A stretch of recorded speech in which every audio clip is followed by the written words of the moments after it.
Hello and welcome back to my channel. My name is Ege and this is In Between Bills. So guys, as you know, we are coming to the end of the year, and because it's the end of the year, we know that people are scrambling to complete the reading challenges they set for themselves at the beginning of the year. And so because of that, they're looking for like short, fast-paced light books that they can just quickly read to finish these challenges. So lucky for you guys, I'm also one of those people, and I also have that problem. And because of that, I have decided to share with you guys 10 books that you can just quickly read in order to round up your different reading challenges. The first book I have for you today is The Office Party by Whitney G. This is a novella with only 123 pages, and it's a Christmas romance book. It's about a woman that accidentally gives her boss the vibrator that her sister sent to her as his secret Santa gift. And worse yet, this year's mandatory company luxury trip is to her hometown that she's been avoiding for years. So yeah, I believe there are 3 books in this series. I think it's called, I can't remember, like the Out of Office series, and there are 3 books that you can just quickly get into to, you know, finish up your challenges. The next I have is Wrapped in You by Talia Hibbert, and this is just 127 pages, also a novella, and it's a very short and spicy romance. So in this book, we follow William Reed, who has always had a crush on his best friend's little sister, the super smart and sometimes scary Abby. And this Christmas, he has a plan to finally win her over to his side. And when a blizzard traps Will and Abby in her grandmother's house, this gives Will the perfect opportunity to pull off a Christmas miracle. Now, if you know Talia Hibbert very well, you know that Talia Hibbert she's good for, like, Talia Hibbert will deliver spicy, but she also deliver very good banter between her couples. So honestly, you're in safe hands with Talia Hibbert, so read this one. The next set of books share with you are books that are a little on the heavier side in terms of the topics they discuss, but I still think that they are short books, but they like speak on heavier topics, but they are really good books and important books, and I just feel like you should read them. And they are books that are short, but they pack quite a punch, so read them. So the first is If an Egyptian Cannot Speak by Naga, and this is 180. This book has 186 pages. It follows an Egyptian American girl who is a nostalgic daughter of immigrants that returns home. I'm putting returns because she has never actually been to Egypt, but she returns to Egypt and starts living there, working as an English teacher and living in a light field apartment with many balconies. And also about a young man who is from a small village in Egypt, and he was a photographer during the revolution, and now he's finding himself unemployed and addicted to cocaine.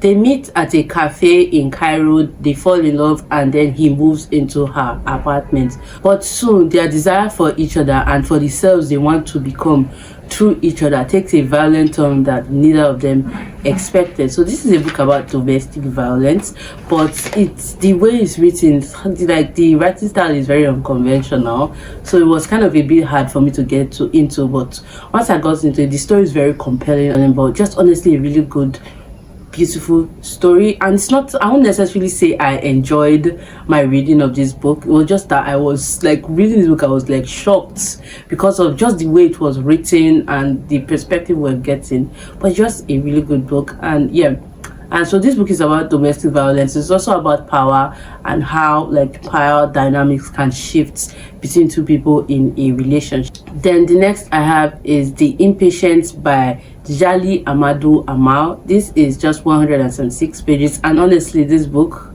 I wanted to fight somebody while reading. Like, I just wanted to fight. This is a book about a trio of women that dare to rebel against oppressive long-held traditions that include polygamy and domestic violence that define and also limit their lives. Well, we have well-to-do Ramla, who is turned from her true love and weds to a manipulative older man. We have Safira, who is Ramla's co-wife, that is juggling her envy and empathy for Ramla and with her disappointment in her husband that she desperately loved. We have Hindu, Ramla's younger sister, that is married off to her distant cousin that she doesn't know or love and is also afraid of because. So this book has themes of gender and domestic violence, and also about how tradition and religion can be weaponized basically against women. The next we have is Blood Feast by Malika Mustadaf, and this is just 136 pages. It's a short story collection set in Morocco, and this collection basically explores the experiences of women and queer people living in a deeply traditional, religious and patriarchal society. There's an exploration of chronic illness, of a failing healthcare system, of domestic abuse, sexism, homophobia, fatphobia. This collection is a very uncomfortable read, but still a very important read, because it just kind of highlights or shines the light on like the different things people in this society have to go through. Then the next I have is Drinking from Graveyard's Well, and this is by Yvette Lisa Ndulo. I believe this is under like 150 pages or so, if I'm correct. And this is a collection of short stories that highlight the experiences of African women in Zimbabwe.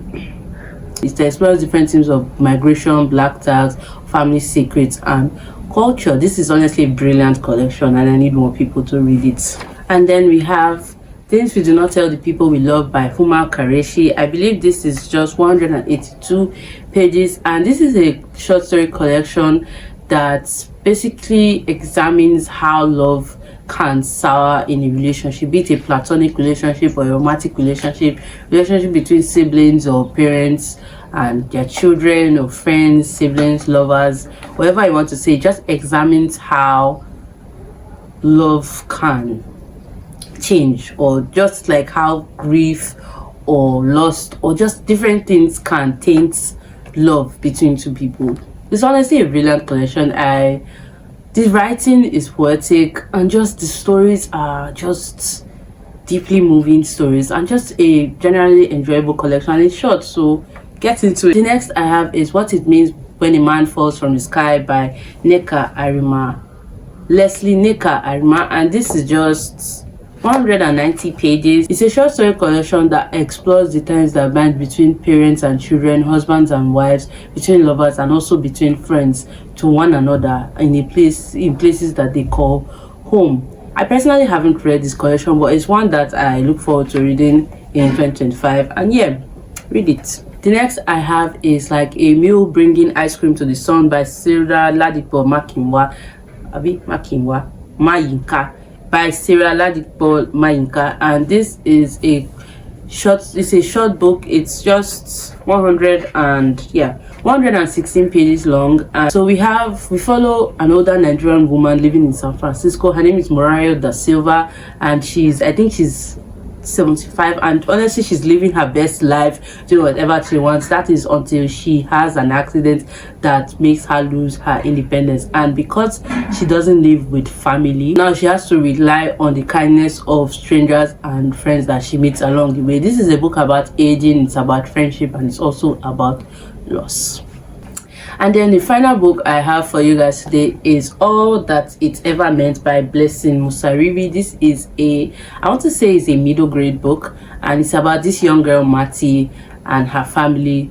And basically Mati just lost her mom, and so her dad decides that he's going to take Mati and her siblings on a trip from England to Zimbabwe. This book just follows Mati and her family on their journey to their village in Zimbabwe. During the course of the journey, Mati befriends a ghost or imaginary friend. She's not really sure, but it's a gender neutral spirit known as Matikayas, and she's the only one that can see and also speak with Matikayas. So this book is basically told from this perspective of Matikayas.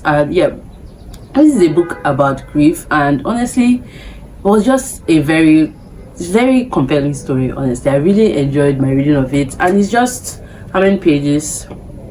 160 pages long, and it's a short and sweet book. Okay guys, so we've come to the ending of this video. Thank you so much for watching to this point, and I hope to see you in my next one. Bye.